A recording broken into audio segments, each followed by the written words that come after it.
Sou Mariana Croda, sou médica infectologista, eu sou membro do Centro de Operações de Emergência do Estado do Mato Grosso do Sul para o enfrentamento da Covid-19, onde eu atuo especificamente na promoção de estratégias para populações vulneráveis, incluindo a população indígena.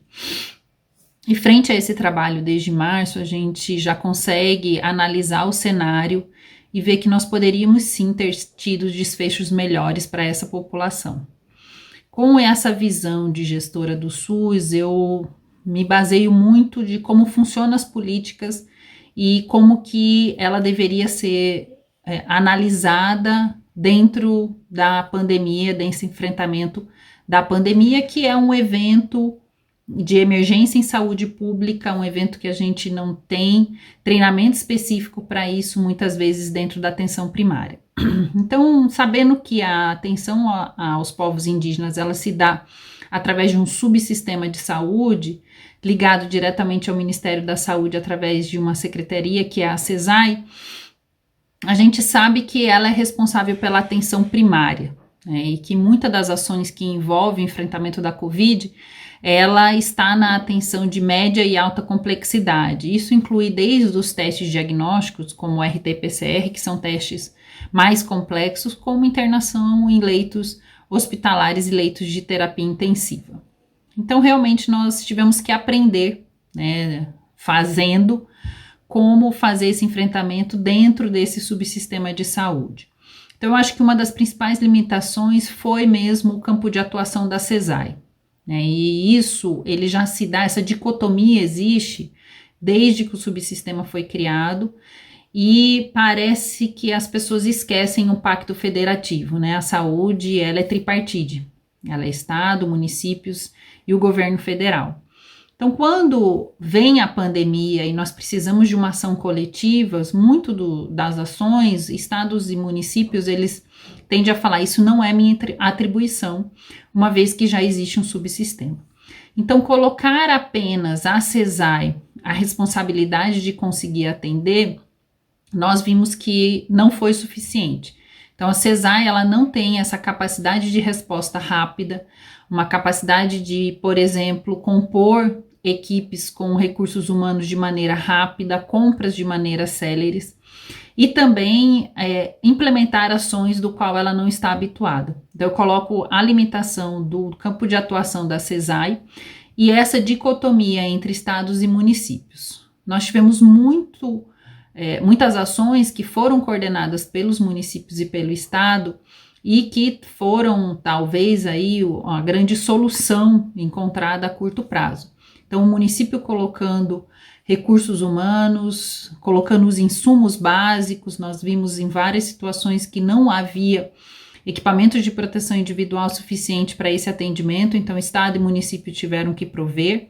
O Estado fez a promoção da testagem através do RT-PCR e dos testes rápidos, que foram insuficientes, passado pela CESAI. Então, dentro dessa articulação, eu enxergo o Mato Grosso do Sul, sim, com várias ações positivas, com várias ações que podem ser reproduzidas em outros locais, mas insuficiente para a necessidade da população indígena. Isso porque a gente tem um contexto já crônico dentro da saúde indígena que foi revelado, né? Eu brinco que são feridas que foram expostas e que nós vamos ter que lidar com isso daqui para frente. Isso inclui a falta de acesso à água, falta de acesso a saneamento, falta de acesso a insumos básicos dentro das unidades de saúde para atender essa população. A população não aldeada, que apesar de o Supremo Tribunal Federal ter determinado que a CESAI também deveria ser responsável por essas populações, isso de forma alguma foi acatado e realizado. Então, as populações não aldeadas, elas ficaram num limbo, né, de cuidados. Ela não era nem cuidada pela CESAI, tinha que se deslocar aos municípios, e os municípios, por sua vez, questionavam se essa população deveria mesmo estar sendo atendida por eles.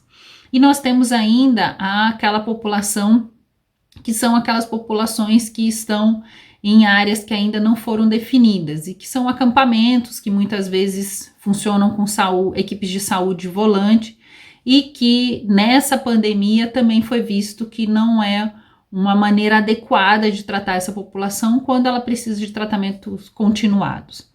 Então, o que nós vimos com essa experiência que nós ainda estamos vivendo é que nós precisamos sim de um subsistema forte, um subsistema que tenha capacidade de resposta e uma articulação entre municípios e estados que possam de fato responder à necessidade de uma população. Mas tudo isso não vai ser possível se os determinantes sociais, que são as condições sociais com que essas pessoas vivem, as condições socioeconômicas, não forem sanadas. Os determinantes socioeconômicos, eles são mais importantes até do que qualquer dessas ações emergenciais. Então é isso que eu falo, que quando a gente expõe essas feridas, esses determinantes, eles continuam sendo os principais causadores das mazelas que esse povo tem vivido, e que nós precisamos de alguma forma tratá-los com políticas perenes que possam de fato responder à necessidade dessa população. Eu deixo aqui o meu abraço à AGI, que tem desempenhado um papel fundamental nesse momento que a comunicação é tão importante. Nós tivemos uma lacuna de informação e continuamos tendo muita dificuldade com a informação da população indígena, que é concentrada na CESAI, e que várias ações, como a PIB e alguns estados também, têm conseguido compilar essas informações e passar essas informações para um público. Eu quero deixar aqui a minha autorização para a reprodução das minhas imagens, de vídeo, de áudio, o que precisar, e colocando-me sempre à disposição de vocês.